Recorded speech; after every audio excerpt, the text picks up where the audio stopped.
বৰ্তমান আছো গজেন্দ্ৰ সিং শেখাৱতজীৰ ঘৰত। তেওঁ বিজেপিৰ শীৰ্ষ নেতা আৰু তেওঁ বিজেপি খালি NDA চৰকাৰ গঠনত বিশেষ ভূমিকা লৈছে। বিশেষকৈ TDP হ'ল জনসেনা, এই দলবোৰক তেওঁ একেলগে আনি চৰকাৰ গঠন কৰাৰ ক্ষেত্ৰত বিশেষ ভূমিকা। আৰু অসমবাসী, সমগ্ৰ উত্তৰ পূৰ্বাঞ্চলবাসী তেওঁৰ ওচৰত চিৰকৃতজ্ঞ এইকাৰণেই যে জল জীৱন মিছন নৰ্থ ইষ্টত যি ধৰণে ইমপ্লিমেণ্ট কৰা হৈছিল তাক গোটেই সম্পূৰ্ণৰূপে এক সুআকাৰ ব্যৱস্থা দিছিল। তেওঁ আমাৰ লগত আছে, কিছু কথা পাতিম। शेखावत जी, सबसे बड़ी बात है उत्तर पूर्वांचल हो, असमवासी हो, आपके ऊपर हमेशा आभार रहेंगे क्योंकि आप इसका पहले जो मंत्री थे जल शक्ति की, उस समय आपने एक एहसास कर दिया जल का जो कार्यक्रम किए थे। सबसे पहले उसी से शुरू करता हूँ मैं, जो आपसे 4-5 मिनट लेंगे। उसके बाद आपको प्रथम खबर की तरफ से, असमवासी की तरफ से हम बधाई देते हैं आपका फिर से दोबारा कल्चरल एंड टूरिज्म मिनिस्टर बनने में। प्रथम खबर के सभी दर्शकों को और प्रथम खबर के सभी साथियों को मेरी तरफ से जय अखम। माननीय प्रधानमंत्री जी के आशीर्वाद से तीसरी बार मुझे लगातार प्रधानमंत्री जी की टीम में काम करने का सौभाग्यपूर्ण अवसर मिला है। 2014 से निरंतर जहां देश के गरीब के जीवन में परिवर्तन लाने का लक्ष्य था, देश को सुरक्षित करने का लक्ष्य था, देश की अर्थव्यवस्था को एक बार नई ऊंचाई तक पहुंचाने का जो है वो लक्ष्य लेकर के जो हम चले थे, आज 10 साल बाद में हमें पीछे घूम करके देखें तो दिखाई देता है कि भारत निश्चित रूप से कई पायदान पार कर न केवल देश दुनिया का भारत की तरफ देखने का नज़रिया बदला है, अभी तो भारत आज सबसे तेज़ी से बढ़ती हुई अर्थव्यवस्था के साथ साथ में निराशा के उस अंधकार से निकल करके आत्मविश्वास के साथ में विकसित होने की दिशा में आगे बढ़ रहा है। लेकिन आज़ादी के बाद से ही निरंतर हमारा उत्तर पूर्वी भारत, हमारी अष्टलक्ष्मी जिन्हें माननीय प्रधानमंत्री जी ने नाम दिया, वो कहीं न कहीं अपने आप को अलग थलग कटा हुआ ऐसा महसूस करते थे।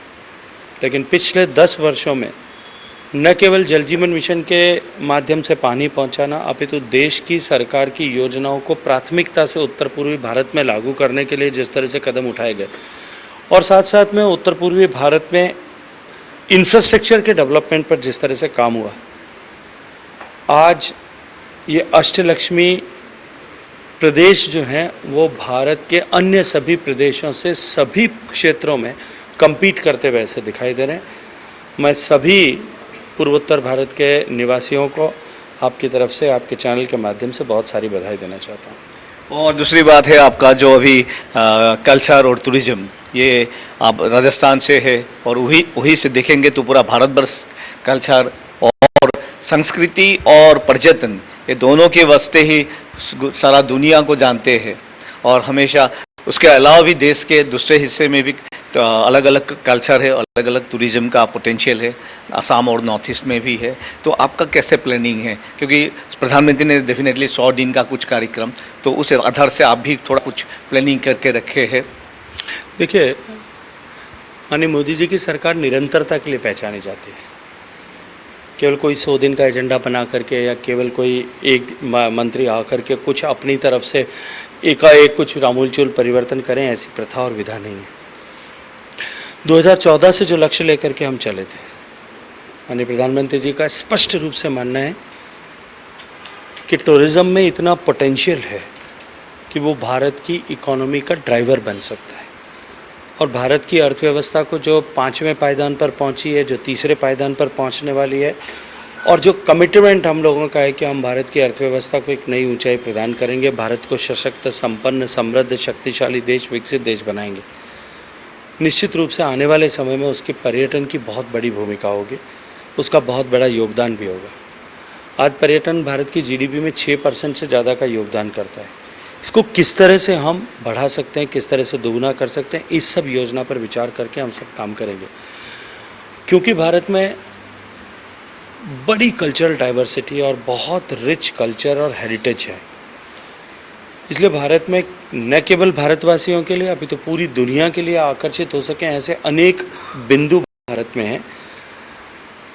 केव से लेकर के कयाकिंग तक और कनाल से लेकर के और काइट्स तक सब कुछ भारत में है।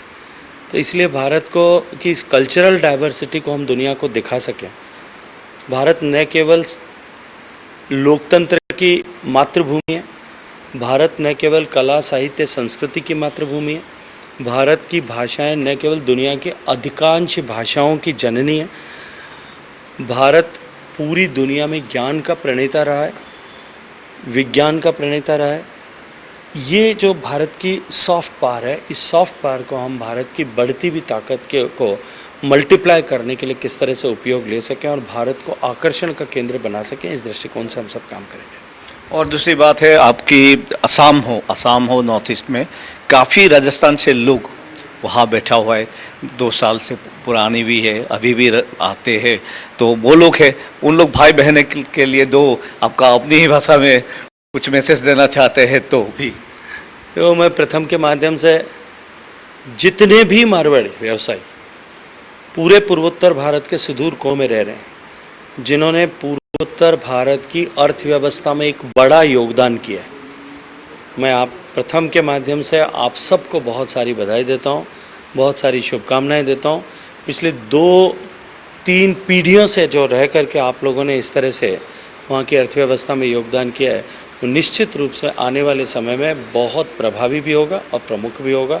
बहुत सारी शुभकामनाएं। और दूसरी बात, सबसे बड़ी बात है, ये सरकार का जो ये है टीडीपी और जनसेना, ये दोनों को लाने में आपका एक बड़ा भूमिका था, तो दर्शकों को तो थोड़ा सा उसके बारे में खुलासा, क्योंकि माननीय प्रधानमंत्री जी की नीतियों से आकर्षित होकर के, माननीय प्रधानमंत्री जी की लोकप्रियता से आकर्षित होकर के, भारतीय जनता पार्टी की और एनडीए की सरकार की 10 साल की सफलता से प्रभावित होकर के देश में अनेक दल भारतीय जनता पार्टी के साथ में जुड़े हैं।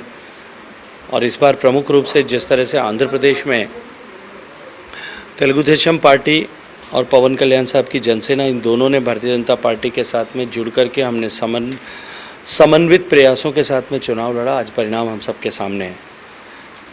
मैं बहुत सारी बधाई देना चाहता हूँ, अभिनंदन करना चाहता हूँ माननीय प्रधानमंत्री जी का कि उन्होंने मुझे, माननीय राष्ट्रीय अध्यक्ष जी ने, कि उन्होंने मुझे ये अवसर प्रदान किया था कि मैं पार्टी की सेवा के लिए कुछ योगदान अपनी तरफ से कर सकूं। लास्ट सवाल सर, ये है आपका, जब इस समय को काफ़ी लोगों के बीच में ये चर्चा है, ये एक बार फिर एनडीए सरकार, ये क्या 5 साल चलेंगे, क्या कुछ दिनों में कुछ ये आएगा, तो आप कितना दावा के साथ इसको कहते हैं जो पूरा 5 साल ही चलेंगे?